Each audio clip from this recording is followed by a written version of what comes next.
भारत इतिहास रचने की दहलीज पर था कि तभी रेफरी की एक बेईमानी ने उसकी आशाओं पर तुषारपात कर दिया और फीफा वर्ल्ड कप खेलने का भारतीय सपना टूट गया। कैसे हुआ ये सब कुछ आज आपको बताऊंगा, लेकिन पहले बता दूं कि आप देख रहे हैं न्यूज बाय स्कोप और मैं हूं Rakesh Ranjan. FIFA world cup qualifier round 2 के अपने आखिरी मैच में भारत का मुकाबला कतर से हुआ। राउंड 3 में प्रवेश करने के लिए यह जरूरी था कि भारत यह मुकाबला जीते और इसकी कोशिश उसकी तरफ से की भी गई। हालांकि आपको बता दूं कि सुनील छेत्री के रिटायरमेंट के बाद भारत का ये पहला मैच था और उनके रिटायरमेंट के बाद जो टीम की कमान है वो गोलकीपर गुरप्रीत सिंह संधू को सौंपी गई थी। खैर, हम मैच पर आते हैं, जहां मैच में भारतीय टीम को हर हाल में जीत चाहिए थी। भारत ने उसी तरह से शुरुआत भी की और 37वें मिनट में भारत ने मजबूत कतर के खिलाफ एक गोल की बढ़त भी हासिल कर ली। लेफ्ट विंग से भारत का मूव बना था, गेंद वहां से आती है और वहां पर छांगटे ने स्लाइड लगाते हुए अपने बाएं पैर से गेंद को गोल के अंदर डाल दिया और कतर की टीम सकते में आ गई, क्योंकि गेंद सीधे जाल में जाकर उलझ चुका था, जो यह बता रहा था कि भारतीय टीम इस महत्वपूर्ण मुकाबले में एक गोल की बढ़त पर आ गई है। इसी स्कोर पर मध्यांतर होता है, मध्यांतर के बाद भी खेल चलता रहता है और आप कह सकते हैं कि भारतीय टीम कतर को रोके रखने में सफल रही। लेकिन वो जिस बेईमानी की बात मैंने की वो देखने को मिली 73वें मिनट में।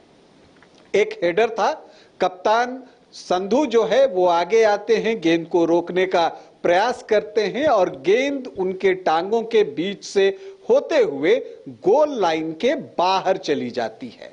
लेकिन होता क्या है कि वहां पर कतर के जो एक खिलाड़ी हैं वो गेंद को लेकर अंदर आते हैं और एक दूसरा खिलाड़ी उसे गोल में टैप कर देता है, सरका देता है और रेफरी जो है इसे गोल मान लेते हैं और मुकाबला 1-1 की बराबरी पर आ जाता है।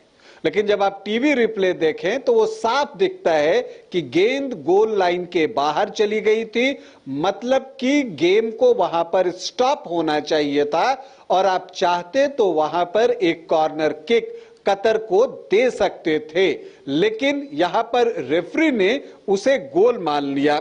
दरअसल अल हाशमी ने गेंद को बाहर से अंदर की तरफ लाया, गेंद गोल लाइन के बाहर थी, आप देखेंगे वहां से उन्होंने गेंद को खींचा अपनी तरफ और उसे वो प्लेइंग एरिया में लेकर आते हैं और फिर जो है जो वहां पर उनके दूसरे खिलाड़ी थे यूसुफ अहमद, गेंद को वो जाल में डालते हैं। भारतीय खिलाड़ियों ने प्रोटेस्ट भी किया, रेफरी से बातचीत भी की, लेकिन रेफरी मानने को तैयार नहीं हुए और ये बड़ी बेईमानी थी, क्योंकि टीवी रिप्ले में देखिए तो वो साफ दिखता है कि गेंद गोल लाइन के बाहर थी, लेकिन रेफरी ने नहीं माना। नतीजा मुकाबला 1-1 की बराबरी पर आ गया और इस बेईमानी से जो भारतीय खिलाड़ी थे उनकी जो लय थी वो खराब हो गई। अक्सर खेल के मैदान पर इस तरह की चीजें हो जाती हैं कि जब आपके साथ कुछ बेईमानी जैसी बात हो जाती है तो एक फ्रस्ट्रेशन जो है वो अंदर आपके ग्रिप कर जाता है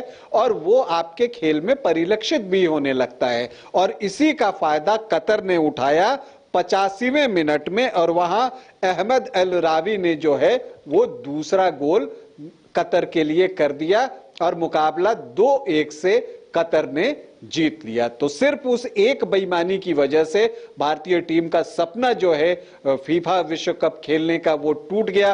पहली बार ऐसा होता कि Bharat FIFA world cup qualifier round 3 में जो है वो प्रवेश करता, लेकिन वो भी नहीं हो सका। मैच के बाद जो भारतीय टीम के कोच हैं इगोर स्टिमैक, उन्होंने भी कहा उस विवादास्पद गोल या उस बेईमानी के लिए आप कह लीजिए, उन्होंने उसकी ओर इशारा करते हुए कहा कि मैं उसे कोई एक्सक्यूज नहीं बनाना चाहता, लेकिन उसने सपने को किल कर दिया है, मतलब सपने की हत्या कर दी है। और उन्होंने कहा कि ये जो हमारे खिलाड़ी थे जो इतनी मेहनत कर रहे थे, उनके साथ ये एक तरह का अन्याय है।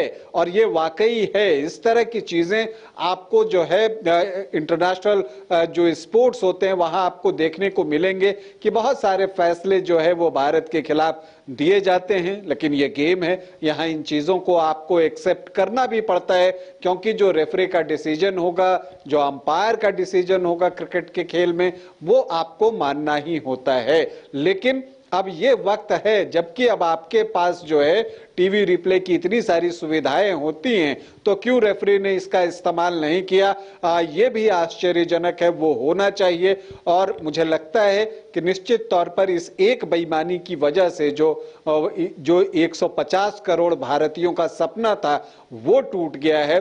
फिलहाल जो भारतीय ग्रुप है उससे जिन 2 टीमों को क्वालिफाई करने की अधिकतम सीमा थी, उसमें जो 2 टीम क्वालिफाई करने में सफल रही FIFA world cup qualifier round 3 के लिए, वो 2 टीमें रहीं, कतर और कुवैत। कुवैत ने अपने आखिरी मैच में अफगानिस्तान को पराजित कर दिया है। हालांकि देखिए, अफगानिस्तान और कुवैत के खिलाफ जो है भारत ने जो मुकाबला खेला उसमें अपेक्षाओं पर भारतीय टीम खरी नहीं उतरी, तो इस राउंड 3 में प्रवेश नहीं करने के कुछ कारण वैसे भी हैं।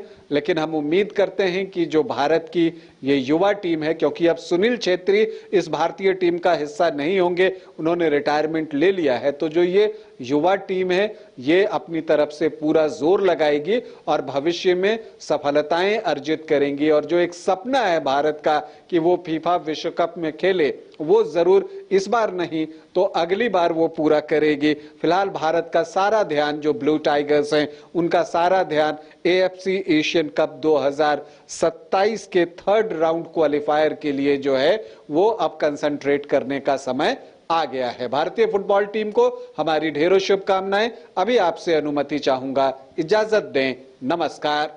कमाल करते हो जी, बच्चे घूमने की इतनी जिद कर रहे हैं और तुम हो कि तुम्हें फुर्सत ही नहीं मिल रही। अब इतनी गर्मी में जाए तो जाए कहाँ? इस गर्मी में मस्ती और फन का आ गया है परफेक्ट डेस्टिनेशन, वाइल्ड वादी, जहाँ है water park, bird park, flower park, trampoline park, amusement park, 250 feet लंबा, जिप लाइन और क्रिकेट स्टिमुलेशन का खूबसूरत नजारा। वाइल्ड वादी, 10 माइल चौक, रांची। वाइल्ड वादी यानी अनलिमिटेड फन और अनलिमिटेड मस्ती। 26 वर्षों में 17,000 से अधिक डॉक्टर बना चुका बिहार एवं झारखंड के छात्रों एवं अभिभावकों के बीच सर्वाधिक विश्वसनीय एवं लोकप्रिय संस्थान गोल, नेशंस लीडिंग इंस्टीट्यूट। हमारा विश्वास गोल के साथ। 5 राज्य, 61 शहर, 150 प्रोजेक्ट और एक वास्तु विहार। नई सोच, नया घर। बनाए रखिए अपना प्यार, सेवा में है वास्तु विहार।